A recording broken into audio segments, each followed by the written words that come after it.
लोग तो भोजन भी नहीं करते टाइम पर, तुम भजन की बात कर रहे हो। कितने लोग तो स्नान भी नहीं करते, रात में नहाते हैं 10 बजे, दिन भर भूत प्रेत बनकर घूमते रहते हैं, भूतऊ राम। और उन्नति विकास कुछ नहीं, सब जहाँ तहाँ मामला है।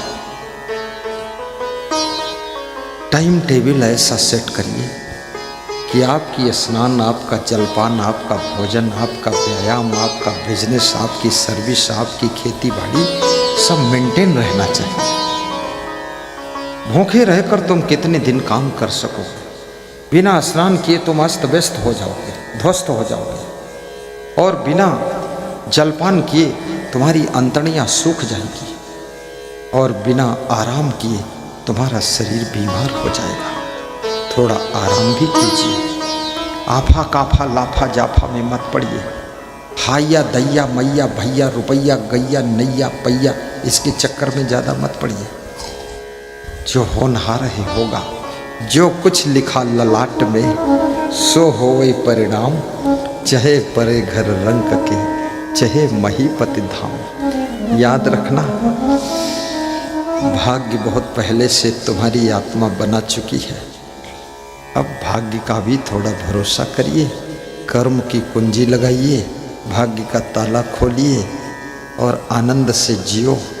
बराबरी किसी की मत करो। आप हैं, दूसरे दूसरे हैं, उनकी दौड़ में शामिल मत हो, उनको अपने आप में दौड़ने दो। तुम तो भक्ति में मगन रहो, सत्संग भी सुनते रहो, समय पर कार्य भी कर लो। उन्नति आपकी होगी जरूर, धनवान आप बनोगे जरूर, महान बनोगे जरूर, गुणवान बनोगे जरूर, चरित्रवान बनोगे जरूर। सत्संग की गंगा में जो डुबकी लगा लेता है वो धनवान, महान, गुणवान, चरित्रवान, विवेकवान, विचारवान बन ही जाता है। याद रखना, जो सत्संग की गंगा में डुबकी नहीं लगाता है उसका धन ही उसका पतन कर देता है।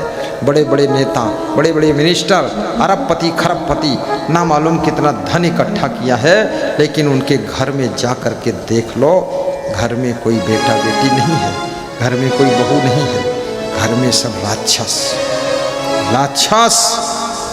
एक एक मुर्गा, दो दो मुर्गा ऐंठ कर पका कर एक ही आदमी एक पेट में मुर्गा रख लेता है, और ऐसे चलता है कुंभकर्ण की तरह। हाँ, और फिर निकला शाम को मछली, 6 मछली, छी मच्छी, मच्छ कच्छ मगर मच्छ भच्छा भच्छ, पूरा राक्षस। ऐसा घर है। कहते हो ना, मंत्री महोदय, मंत्री महोदय। और मंत्री जी की पत्नी, अरे इतने अंडा खाती है, सब लुढ़क पुढ़क कर रही है, पूरा घर राक्षसों का घर हो गया। उनके घर में कुत्तों की सेवा हो जाएगी, गुंडे लफंगों की सेवा हो जाएगी, लेकिन तुम जैसे भक्त को वहाँ एंट्री नहीं होगी, पानी नहीं मिलेगा, और संत को वहाँ प्रवेश नहीं मिलेगा। इसीलिए नेताओं के घर में बहुत गड़बड़ हो जाता है। नेपाल के राजा के यहाँ गड़बड़ क्यों हुआ? सत्संग नहीं था, 13 मर्डर हुए थे, आज भी पता नहीं चला राजा को राजा के घर में ही किसने मार डाला। सब मारने वाले भी वही हैं, मरने वाले भी वही हैं। यही प्रमोद महाजन इतना बड़ा नेता था महाराष्ट्र का, उसके भाई प्रवीण महाजन ने गोली मार दी, प्रमोद महाजन मर गया, और प्रवीण महाजन बहुत परेशान होकर वो भी मर गया। और उसका बेटा था प्रमोद महाजन का, 1000 की एक सिगरेट पीता था। ये सब राक्षस ही है। 1000 की एक सिगरेट पीते क्यों हो, चोर कहीं के? ये चोटई का धन, इसीलिए तो ये उड़ रही धुएं। पीने की जरूरत क्या है? एक भी सत्संग नहीं कराया। जिनके पास में धन इतना भरा हुआ है, जिसको समझ नहीं पा रहे कितना है, वो एक सत्संग नहीं कराएंगे, उनके यहाँ तुमको एक आलू खाने को नहीं मिलेगा, वहाँ घुस ही नहीं सकते तुम। और लेकिन रमेश चंद्र जैसा गरीब भक्त भी आपको पूरी सब्जी और बूंदिया खिला करके खुश करके सत्संग सुनवाएगा और करेगा। ये श्रद्धा की बात है, भक्ति की बात है। मैं रमेश को देखता हूँ मुस्कुराते रहते, लेकिन बड़े बड़े नेताओं को देखा मुंह ऐंठते रहते। तो हमने कहा मुंह क्यों ऐंठते हो? रोज एक एक बकरा खाते हो, मुंह ऐंठते हो, अरे नेता बनो, मिनिस्टर बनो, विधायक बनो, सांसद बनो, ये बनो, वो बनो, राष्ट्रपति बनो, लेकिन भक्त बन करके तब आगे कुछ बनो, सत्संगी बनो, उसके बाद मिनिस्टर बनो। तब देखना तुम्हारा घर ही मंदिर हो जाएगा, तुम्हारी पत्नी देवी बनेगी और तुम देवता बनोगे, और तुम्हारे बच्चे बाल गोपाल कृष्ण कन्हैया और बेटियां राधा के समान रहेंगी, सब चरित्रवान होंगे और घर घर में आनंद होगा। जोर से ताली बजाओ, तुम्हारे घर राधा पैदा हो।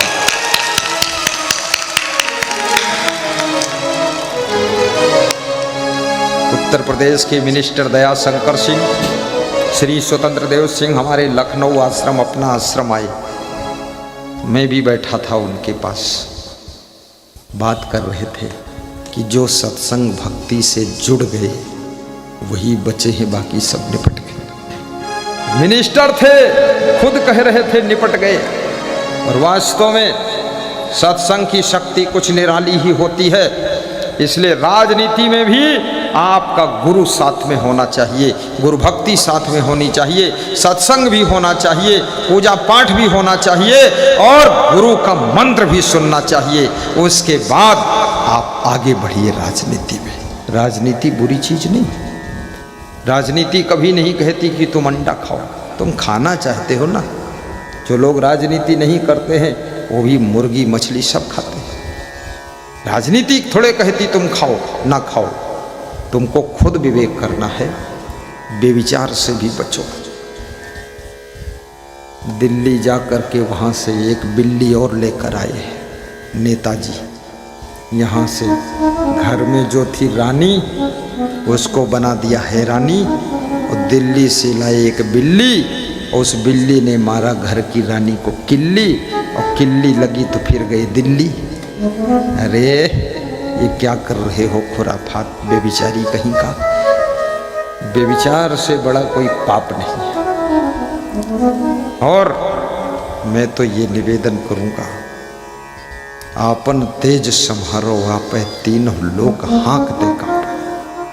अपने तेज को संभालिए, अपनी वाणी को संभालिए, अपनी दृष्टि को संभालिए, अपनी श्रवण शक्ति को संभालिए, अपने कर्मों की शक्ति को संभालिए, और अपने चरित्र की शक्ति को संभालिए, त्याग तप को संभालिए। याद रखना, फिर आपके अंदर ऐसा तेज पैदा होगा। आपन तेज संहारो आपे तीनों लोग हाँकते कांपे। फिर आपका औरा, फिर आपका आभा मंडल, जहां तुम पहुंचोगे चारों तरफ उजाला ही उजाला होगा, और सब लोग तुमसे प्रभावित भी होंगे, और आपका काम आसानी से बनता चला जाएगा। नियम संयम से रहो, उल्लुल जुल्लुल जिंदगी मत जियो। तुम्हारे पति से सुंदर पति दुनिया में नहीं है, तुम्हारी पत्नी से सुंदर पत्नी नहीं है, तुम्हारे माता पिता से सुंदर कोई और माता पिता नहीं है, तुम्हारी बहन से सुंदर कोई बहन नहीं है। याद रखना, यही वो माता पिता हैं जिन्होंने तुमको जन्म करके पालन पोषण करके इतना महान बड़ा बना दिया। यही वो है तुम्हारी पत्नी जो रोज भोजन बनाकर खिलाती है। अब ये दूसरी बीच में कुतनी कहाँ से मिल गई? यही वो पति है जो तुम्हारे लिए रात दिन कमाता है, मेहनत करता है, धूप धूल में दौड़ता रहता है, और तुम्हारे को अच्छी साड़ी पहनाता है। इस पति की पूजा करिए, इसके पैर छुइए। और ये निखट्टू दूसरा कोई प्रेमी मिल गया, ये प्रेमी मिल गया, ये पति जो था ये कौन हो गया? दुश्मन। चल चुट्टी कहीं की। अरे तेरे पति से ज्यादा प्रेमी कौन हो सकता है जो तेरी रात दिन चिंता करता है? दुबई में रहकर, अरब में रहकर, कतर में रहकर, देश विदेश में रहकर, दुकान में दौड़ धूप करके, इधर उधर किधर जिधर सब दौड़कर धन कमा करके अपनी पत्नी को महारानी बनाकर रखता है। ऐसे पति के पैर छू लिया करो सुबह शाम। वही स्त्री देवी है, पार्वती है, वही सीता सती सावित्री है, और वही घर स्वयं मंदिर है। फिर मंदिर जाओ न जाओ, तुम्हारा घर ही मंदिर है। घर ही में तीर्थ बनेबे, मंदिर हम काहे को जाएंगे? मंदिर क्यों जाएंगे? मंदिर क्यों जाना चाहिए? मंदिर इसलिए जाना चाहिए कि घर को तीर्थ बनाने के लिए मंदिर जाना चाहिए। मंदिर से ऐसे संस्कार लेकर के आइए, मंदिर से ऐसे विचार लेकर आइए, मंदिर से ऐसी भावना लेकर आइए कि आपका घर ही तीर्थ बन जाए। इसलिए मंदिर जाना चाहिए। मंदिर हम काहे को जाएंगे? कबीर साहब प्रश्न करते, मंदिर क्यों जाएंगे? इसलिए जाएंगे क्योंकि घर को तीर्थ बनाएंगे आकर के। मंदिर में गए, फिर गाना गाना शुरू कर दिया कि द्वारे द्वारे मंदिर मंदिर ढूंढूं रे सांवरिया, और पति गया बजरिया, मैं सो जाऊं नंद ललिया। ए आलसी कहीं की। कुछ काम करो, कुछ काम करो, जग में रहकर कुछ नाम करो।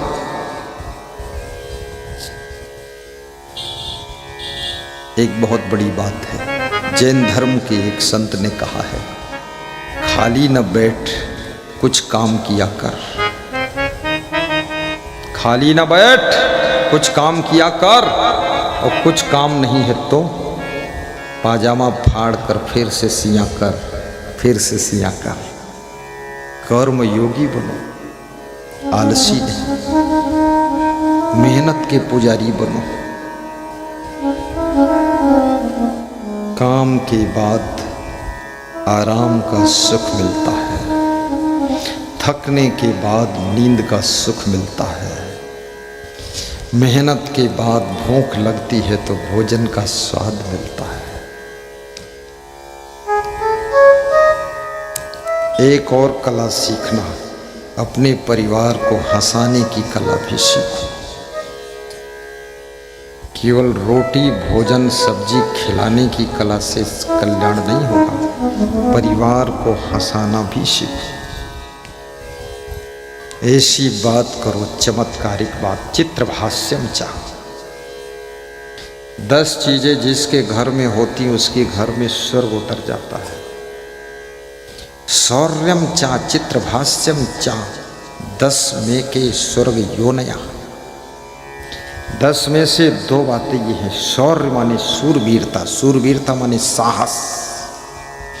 जिस घर के लोग साहसी हैं और जिस घर के सदस्य चमत्कारिक बात करते हैं, हंसने हंसाने वाली बात करते हैं, बूढ़ों को भी हंसा देते हैं। डॉक्टर सुभाष चौरसिया जौनपुर के, उनका पोता आया तो उन्होंने मेरे सामने पोता को खड़ा किया और पोता से कहा कि बेटा गुरुजी कैसे हंसते हैं? तो उसने हंस कर दिखाया, हा हा हा हा हा हा। गुरुजी कैसे हंसते हैं? हा हा हा हा हा, हंस के दिखाया। तो उसके दादा दादी भी हंस रहे थे। बोले हम लोगों को 20 बार हंसाता है, ये सबको बताता है गुरुजी ऐसे हंसते। हा हा हा हा। हंसना भी सीखो और हंसाना भी सीखो। अपने सास ससुर को भी हंसाइए, माँ बाप को भी हंसाइए, ये भी एक सेवा है। खुश करिए, अपने बेटे और बहू को भी हंसने का मौका दीजिए। बच्चों को भी हंसाइए और स्वयं भी हंसिए। हंसते हंसते घर चलाइए, हंसते हंसते दुकान चलाइए, हंसते हंसते सर्विस कीजिए और हंसते हंसते बिजनेस करिए। दुकान पर बैठो तो भगवान राम जैसी मंद मंद मुस्कानियाँ। टेंशन लेने से कुछ अधिक प्रॉफिट होने वाला नहीं, टेंशन ना लेने से कोई घाटा होने वाला नहीं। इसलिए काम करो, आराम से करो, टेंशन मुक्त मैनेजमेंट रखो, टेंशन फ्री ऑफ मैनेजमेंट। कपड़े में मैल लग जाता है, साबुन से धोते हो, लेकिन आपके मन में मैल लगा है, सत्संग के जल से धोइए, भक्ति के साबुन से धोइए, सद्गुरु को धोबी बनाइए। सद्गुरु धोबी है, तुम्हारे मन रूपी जीवन रूपी कपड़े को धोकर उज्जवल कर देता है। सद्गुरु से धुलवा लीजिए। सद्गुरु कुम्हार भी है, जैसे कुम्हार घड़े की रचना करता है, ऐसे तुम्हारी जिंदगी के घड़े की रचना सद्गुरु करता है। सद्गुरु सुनार भी है, सुनार सोने को तपा कर आभूषण बनाता है, ऐसे सद्गुरु तुम्हें तपस्या और ज्ञान में तपाकर तुम्हें सबके गले का हार बना देता है। तुम सुशोभित होते हो। सदगुरु लोहार भी है, ज्ञान के हथौड़े की चोट मार करके तुमको औजार बना देता है, काम काबिल बना देता है। और याद रखना, सदगुरु माता पिता का रूप भी है, तुमको अध्यात्म के पथ पर पालन पोषण भी करता है। इसलिए गुरु की शरण में जाना, गुरु मंत्र भी लेना। आज कई लोगों ने गुरु मंत्र लिया है, तुम भी गुरु मंत्र ले लेना, कभी चूकना मत, तुम्हें गुरु मंत्र मिल जाएगा। मुझे बहुत अच्छा लगा इस गाँव में, सब जीवन से निर्भय रहे और पीता, न काफी पीता, न कोई नशा, न लौंग, न इलायची, बवाल कुछ नहीं। साफ सुथरा जीवन। हफ्ते में एक बार चावल खाना है, बाकी रोटी सब्जी खाना है। हफ्ते में 2-3 दिन दाल खाना है। कम भोजन करो, एकदम बुद्धि प्रचंड खुल जाएगी और जोर से हंसोगे, दिमाग का भंडार खुलेगा। जितना दुखी रहोगे बुद्धि कम होती चली जाएगी, जितना ज़्यादा क्रोध करोगे बुद्धि घटती चली जाएगी। और याद रखना, जितना ज़्यादा टेंशन करोगे बुद्धि खत्म हो जाएगी। मैं निवेदन करूँगा, टेंशन करना भी मना है। सब गुरु की कृपा से अच्छा होगा। एक बार अकबर बादशाह ने बीरबल से कहा, बीरबल आज मेरा अंगूठा कट गया चक्कू से। बोले कैसे कटा बादशाह? बोले अपनी वाइफ के लिए, बेगम के लिए फल काट रहा था तो अंगूठा कट गया। बीरबल ने कहा बहुत अच्छा हुआ अंगूठा कट गया, बहुत अच्छा।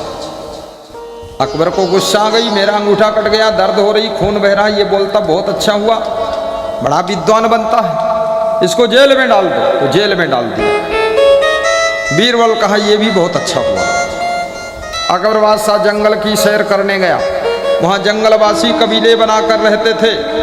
वे लोग जंगली देवता की पूजा कर रहे थे, उनको एक आदमी का बलिदान करना था।